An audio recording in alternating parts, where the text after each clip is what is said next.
INFJs, you'll stop pleasing people after this. INFJ, you've exhausted yourself, trying to keep the peace, to protect the harmony, to make sure everyone else is okay, even when it meant shattering your own spirit just to make someone else smile. You've said yes when you wanted to scream no. You've given when you had nothing left. You've stayed silent, even when your heart was begging to be heard. You've tried, over and over, to be the good one, the easy one, the one who never causes problems, never asks for too much, never disappoints. But today, INFJ, that ends. This is your line in the sand. Because after this, you'll stop pleasing people. Not out of bitterness. Not out of anger. But because your soul finally knows the truth. Pleasing others is killing you. 1. The invisible contract INFJs never signed. Somewhere in your past, a silent agreement was made. Not in words, but in wounds. Maybe it started in your childhood, when you were praised for being the good kid, the mature one, the one who never caused trouble. You learned quickly that your value was tied to your compliance, your silence, your helpfulness, your ability to regulate the emotions of everyone around you. You weren't taught to listen to yourself.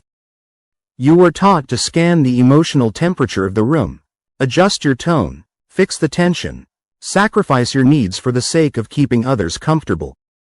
And so, without even realizing it, you began living under a contract, an invisible agreement that said, if I keep everyone happy, I'll finally be loved.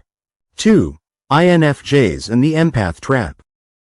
You don't just sense other people's emotions, you absorb them. You walk into a room and immediately feel who's hiding pain behind their smile, who's angry but pretending they're fine, who's desperate to be heard but won't say a word. And because you feel it so deeply, you try to fix it. You try to soothe.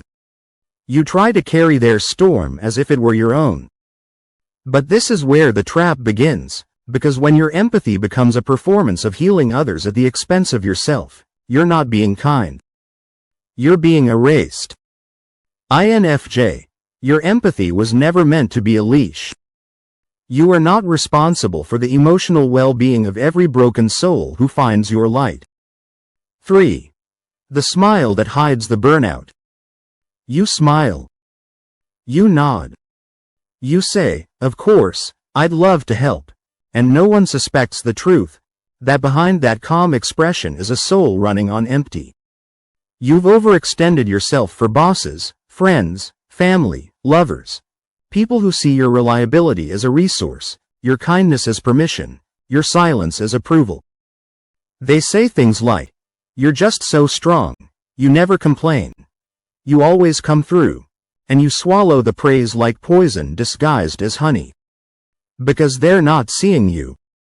They're seeing what you've trained them to expect. But INFJ, here's the raw truth. You've created a version of yourself that's digestible to others, and it's destroying the real you. 4. The INFJ fear of being a disappointment. Beneath every act of people-pleasing lies a shadow, the fear of being seen as selfish. The fear of being labeled difficult, dramatic, too much, not enough, the fear of becoming what you swore you'd never be, a disappointment. And so, you give more than you should. You apologize when you've done nothing wrong. You over-explain yourself, trying to be understood. You tolerate behavior that makes your soul flinch, all because you're afraid that saying no will make someone stop loving you. But INFJ, listen carefully. Love that dies because you honor your boundaries was never love at all. Let that sink in. 5. Why INFJs attract takers. Here's the painful paradox. The more you try to be everything for everyone, the more you attract people who are nothing for you. Because takers can smell givers. Manipulators can sense those who need approval. And users instinctively know when someone fears rejection. And so, you find yourself surrounded by people who drain you, guilt you, gaslight you, but never fill you. They don't choose you for your soul. They choose you for your silence. And INFJ, every time you say yes when you mean no, every time you ignore that gut feeling, every time you pretend you're okay when you're falling apart, you're teaching them how to treat you. But now you know better. 6. INFJ awakening, the day you decide to choose yourself. One day, it happens. You wake up and feel it, a deep, sacred anger. Not the kind that screams or breaks things.